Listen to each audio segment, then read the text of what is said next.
Has anyone else noticed the plethora of things that are prefaced these days with the word radical? So like anything at all. Radical theology, radical rest.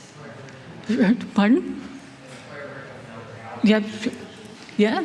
So it's everything. So when I saw the title of a book called The Journal of Radical Permission, I was like, yes, I need that, thank you. But permission for what? Am I radical? I was drawn to the book, one, because the cover is purple and it has this beautiful flowering tree on it, but also by the authors, Adrienne Marie Brown and Sonia Renee Taylor, whose work I have admired for so long. I'm so amazed by what they create, both separately, together, and with other people, that I wanted to see what they created together. But what really drew me in was this first question in this journal, this work to do toward radical permission. And the question was, why did this journey call to me?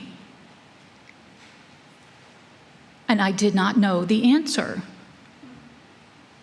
Why did a journey toward radical permission call to me? With all of this identity that has some privilege attached to it, some that does not quite anymore as I grow older. Why did that speak to me? So I had to sit with that for a while. I thought, it calls to me because I'm in a liminal space right now. I'm between seminary and ordination.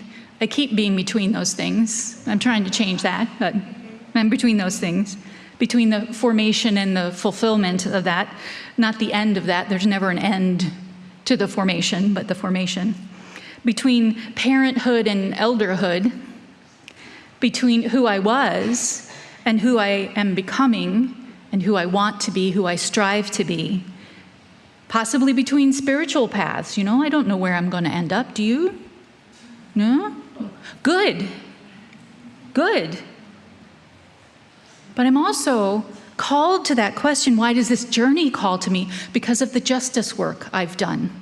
A lot of it is through the Side with Love, the justice ministries of the Unitarian Universalist Association. But some of it is just that I want a world where everyone matters, where everyone is loved for how they are, even though we call ourselves to something better, kinder, more loving than what we are at this moment. The journal grew out of the work of Taylor and Brown. Taylor wrote The Body is Not an Apology, which also has a journal with it in case you're really into that kind of thing. Taylor writes that radical, meaning of or going to the root or origin of something, so radical, digging down deep. Radical self-love world is a world free from the systems of oppression that make it difficult and sometimes deadly to live in our bodies. Using the term radical, Sonia writes, elevates the reality that our society requires a drastic political, economic, and social reformation in the ways in which we deal with bodies and body difference. And when I read that, I said amen. Because we're in a time, as if we've never been in that time before, where people are seeking control over others' bodies. Make no mistake, that's what it is.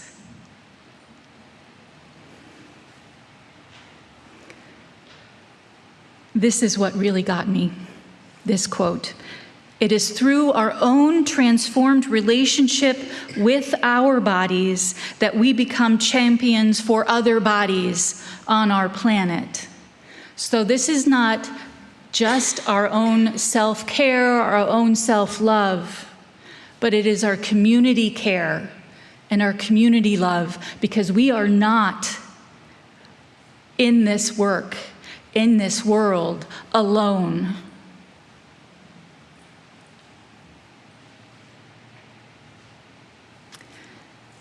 Adrienne Marie Brown, in an editorial from Yes magazine, my favorite publication of all, Some Hope, reminds us that we are whole systems in and of ourselves. We are not just our pains, not just our fears, and not just our thoughts. We are entire systems wired for pleasure, and we can learn to say yes from the inside out.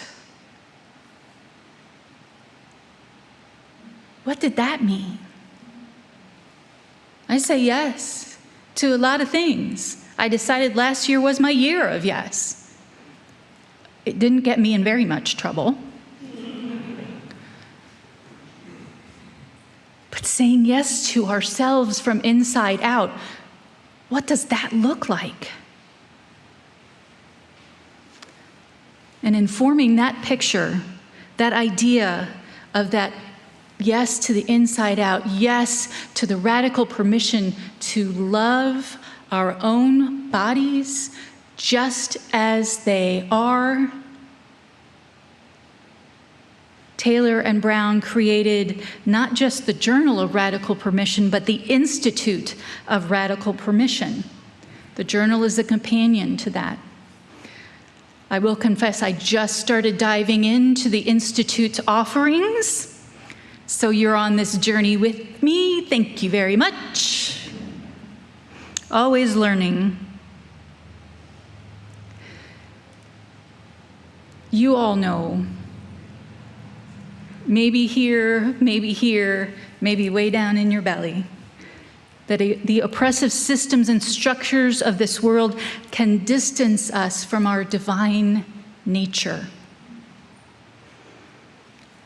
For most of us, and this is from the article in Yes magazine, for most of us, the permission to be our full, authentic, and divine selves was interrupted early in our lives, replaced by, does any of this sound familiar? People-pleasing, self-denial, scarcity.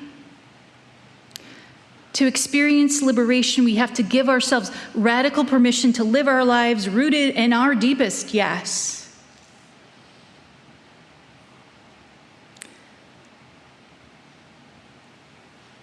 I want to say that your journey toward radical permission is going to look different from somebody right next to you or right behind you. We all have different lived experiences. Some of us have lived experiences that make it that much more difficult to be in the bodies that we have.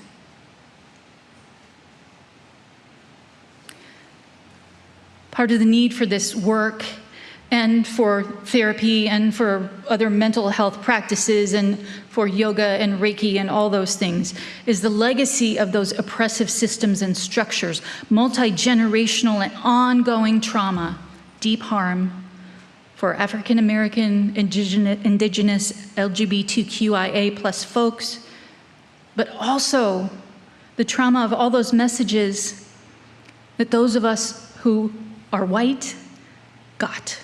The crush of productivity and capitalism, of fitting some intangible, unearned superiority, the ones we strive to overcome by doing this work, so we don't, as Reverend Lora Campbell said, we don't transmit dirty pain to other people. Now, within the journal and the Institute, there are 7 practices. The first is honing your body technology, so kind of getting to know this physical self. Again, self-worship, which sounds a little strange when you're thinking about not putting yourself first, but okay. Loving your shadows, the dark parts of yourself. mutual worship, that back and forth of loving and appreciation. Life alignment. How do I get my life, my living within this body in alignment with my values? And then what's emerging, what's coming forward as I've almost completed that journey in the journal to radical permission. And then within each of those practices, Brown suggests picturing a compass, one that will guide you on the journey ahead, that instead of north, east, south, and west, the points are surrender, curiosity, grace, and satisfaction. Any of those words go to you?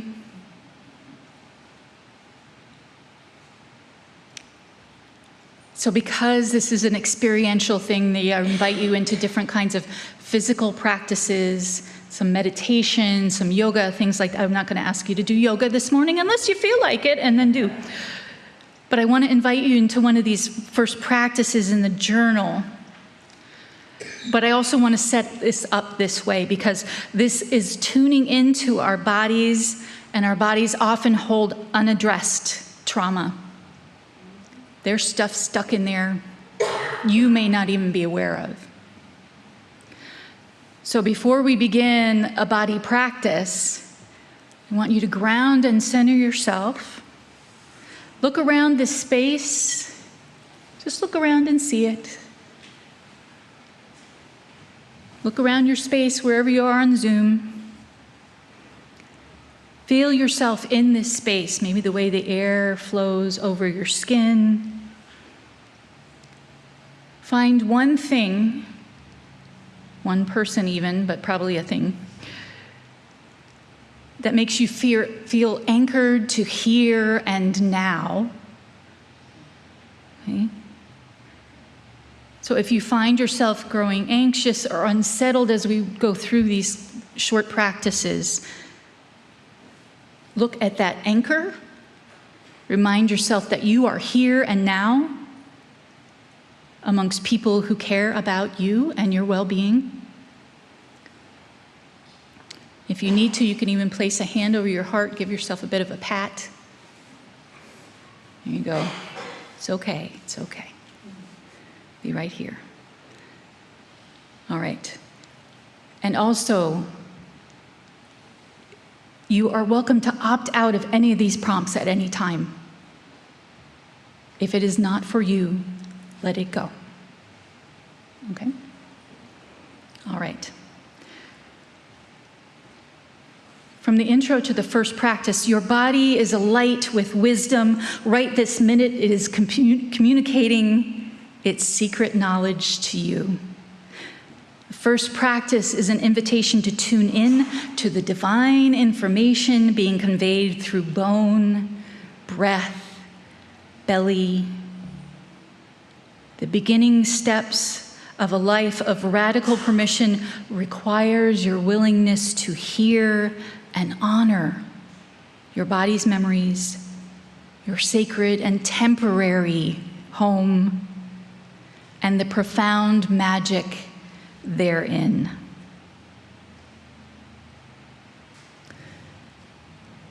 So I'm going to jump you right into what is basically the second the compass point, the first compass point. Where in my body do I feel my resistance to change? Where in my body do I feel my resistance to change?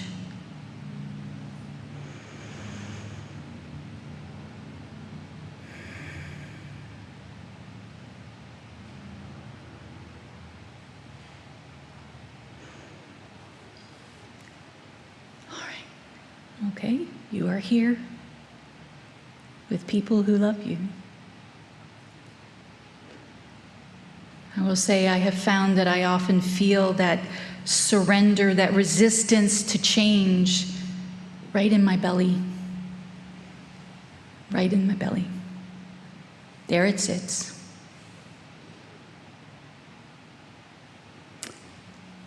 Our second prompt is the compass point of grace. Now, you may take this grace in multiple ways, whether it's being graceful or that grace that just is for you. And the prompt is, what feels graceful in my bones, in my muscles?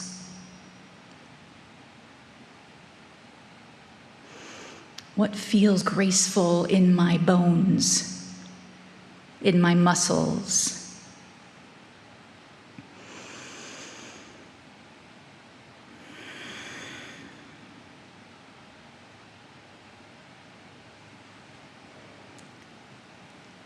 Will you take a breath in with me?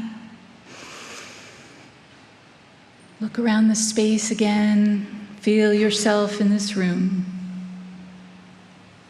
You are surrounded by people who care about you.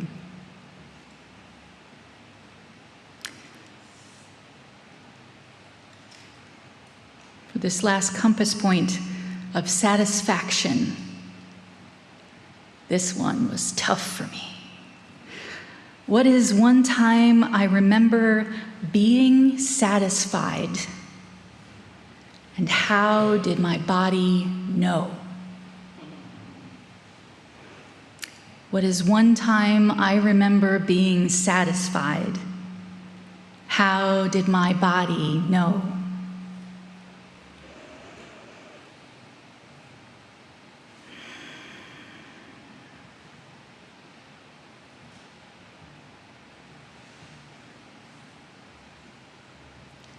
And take a breath again.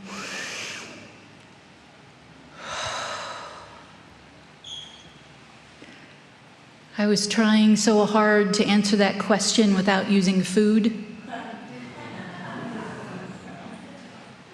I failed. But I remember the time I took a first bite of one tiny square of really good dark chocolate. And I said, oh, that was really good. And I reached for another one. I thought, I don't need another one. And for somebody who loves to eat the entire Hershey bar, I was like, wow, that was kind of amazing. That's what satisfaction was. It was enough. It was enough. Woo! Now, all of these practices will hit each one of you differently because of different lived experience, different reactions of the world to you. But they are all for you, toward radical permission, which lets each one of us then advocate for all the other bodies in the world. All bodies are sacred. Reverend Cecilia Kingman in the 2023 Berry Street essay said and wrote, because our liberation can't be in any way continuing to cut off parts of ourselves, we must engage in processes of moral reflection with one another to see where these ideas and habits are gaining hold. I urge you to be tenacious in your spiritual practices. Remember, they are practices, always beginning, and community care. You are with people who care about you. May we be brave enough, humble enough, open enough, and loving enough to listen deeply for the messages our bodies need us to hear. May we find a space to be safe enough to listen. May we act for justice and for the sacredness of every body. It is the call of our faith. May it be so. Amen, and blessed be.